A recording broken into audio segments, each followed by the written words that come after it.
You have forced my hand.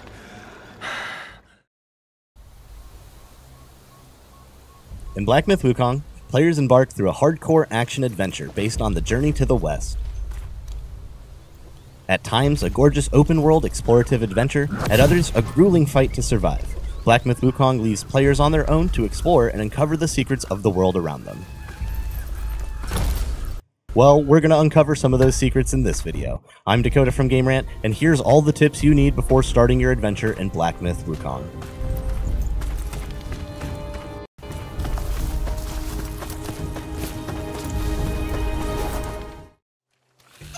When players step into the role of the magical monkey, the game will immediately throw players into the game, without any option of difficulty setting. So players will simply have to play and learn the game at times when it may feel too difficult.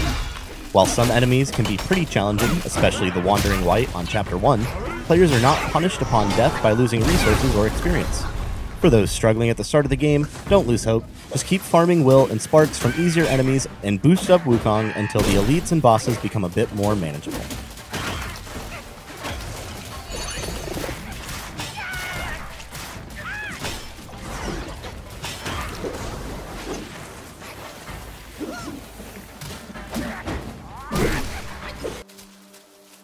One of the first power-ups players will want to get their hands on is their first transformation, collected by defeating the boss Wukong right at the start of the game. Another monkey, I see. Why don't you lay down your weapon and join me in Buddha's mercy? What say you? Located in a hidden grove that players can find if they head left at the Wandering Wight rather than through the tunnel behind the Wight. Defeating Wukong and collecting his spirit will unlock the Red Tides transformation, which envelops Wukong in flames, allowing him to scorch down his foes. Master spoke of you, the destined one. Not only does Red Tides briefly unlock a new moveset, including a dash attack that can strike multiple times on enemies in close proximity, transformations come with their own unique health bar, meaning players will instantly have full health after activating the change. This can be useful in emergencies to soak incoming damage or if no more brew is left.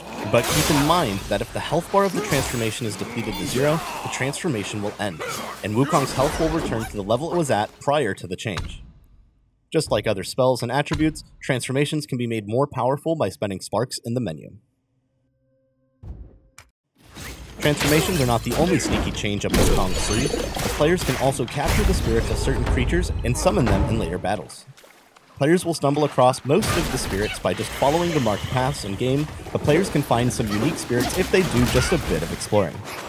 One incredibly useful summon that can be found on Chapter 1 is the spirit of Ba Li Galang. A spirit that resembles a giant toad, Ba Li can be found in the marsh next to Snake Trail, tucked away in his cave. When summoned, Ba Li unleashes a mid-range area of effect attack that strikes all enemies in front of Wukong several times, stunning them in the process. While there are some rare exceptions, such as the Stone Vanguard in Chapter 2, this stun effect is effective on most elite enemies and bosses in the game, meaning Ba Li Galang can be summoned to instantly dispatch a large group of grunts or to stun lock a boss while chaining attack combos. While not the most powerful of the spirit summons, Ba Li is definitely one of the most versatile, especially early in the game. These spirit summons can also be upgraded with the right spirit material, giving players the opportunity to make these summons even more powerful as the game goes on. As new varieties of elite spirits are defeated, players will collect crafting materials that can be used to upgrade Wukong's staff or craft new sets of armor. One gear set that can be particularly powerful at the early stages of the game, where players have less tricks up their sleeve, is the Serpent Scale armor. Unlocked by defeating the white-clad noble at the Bamboo Grove, the chest piece for this armor set will provide Wukong with a mild regenerative buff that will heal Wukong back to 50% health. This is a huge bonus when used properly, as when combined with enough flat health boosts in the Foundation tree, players can rely on the regen to stay alive while traversing general areas of the chapter, saving healing brews for boss fights and extreme moments of danger.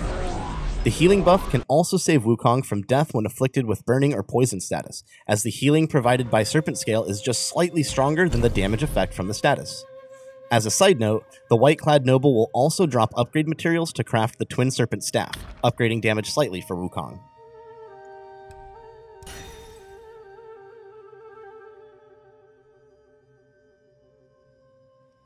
In addition to weaponry and armor, players can also customize Wukong's kit with different spells.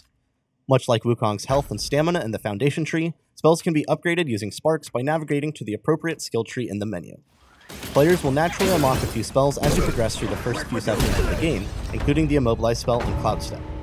Another excellent spell to add to your inventory is the Rock Solid spell, which will grant Wukong the ability to block incoming damage. Players will unlock this alteration spell after defeating the Tiger Vanguard in Yellow Wind Ridge in Chapter 2. To change your active spell, simply return to an incense shrine and navigate to set spells.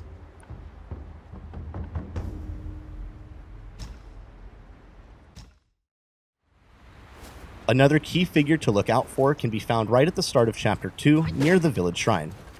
From the shrine, jump down into the ravine below and head into the tunnel on your right. Inside, you will find Zudog, a medicine expert whose most recent formula was swallowed by a wild toad. Swallowed by a petty frog. Stay and help. A deity like myself. You'll find the toad in question at the far end of the tunnel. If you agree to help Zudog and slay the toad, and then of course return the formula to him, he will give the formula to you, unlocking the ability to craft medicine at shrines throughout the world. I must retrieve a furnace forthwith. Pray forgive my departure. If you're using the Bali Galang Spirit Summon, slaying this toad will also award players a tadpole that can be used to upgrade the summon ability.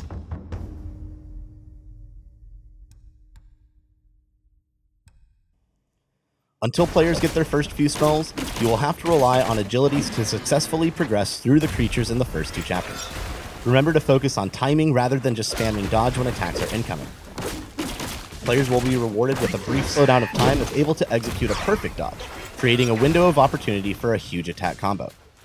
If struggling with timing an attack, simply jumping while strafing left or right can easily dodge a lot of attack patterns and allow Wukong to sneak in a quick counter-strike with a jump attack. Players can pretty reliably use their light attack to stun enemies briefly. Even bosses will flinch when hit with initial and finishing moves in a light combo. Upgrade your light attack to allow dodging in between the combo to increase your general trickiness. Players will also find upgrading the Immobilize spell early can be incredibly powerful, increasing damage taken by enemies while frozen, increasing duration of the freeze, and more. With good activation timing and cooldown management, players can abuse this spell in combat and hold bosses in place and smack them up with massive damage.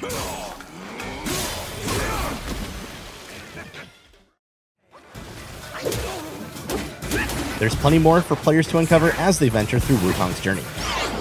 Black Myth Wukong is available now on PC and PlayStation 5. Do you not desire immortality?